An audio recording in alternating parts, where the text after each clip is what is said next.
प्रेम ना या जगातली सगळ्यात सुंदर गोष्ट आहे आणि लग्न सुद्धा. पण एका मुलाचा मला परवा कॉल आला आणि तो म्हणत होता, की "ज्योती माझा सिबिल स्कोर खराब असल्यामुळे मुलीकडच्यांनी मला नकार दिला."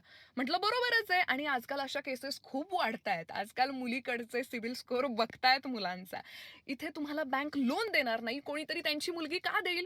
सो तो सिबिल स्कोर तुम्हाला नीट करणं गरजेचं आहे. भविष्यासाठी ते खूप महत्त्वाचं आहे. सो सिबिल स्कोर खराब असेल किंवा पास्ट रेकॉर्ड्स तुमचे खराब असतील, तर बँकेला सुद्धा भीती वाटते, "अरे बापरे! तुम्ही कसं आम्हाला हे करणार?" मग मुलीकडच्यांना सुद्धा भीती असणं साहजिकच आहे.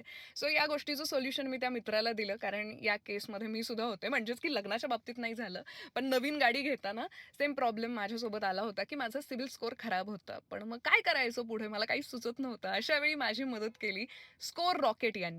मग बऱ्याचदा काही लोक सेटलमेंट करून लोन क्लिअर करण्याचा प्रयत्न करतात, राईट ऑफ करतात, सिबिल स्कोर खराब असतो.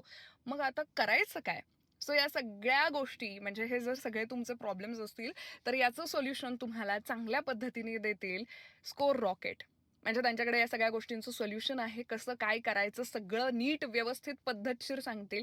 मलाही त्यांनी खूप मदत केली आणि त्याच्यानंतरच मी ही कार घेऊ शकले. So thanks to Score Rocket. So तुम्हाला सुद्धा यांच्याशी बोलायचं असेल, तर मी फोन नंबर खाली देतीये, ॲड्रेस देतीये. बोलून घ्या.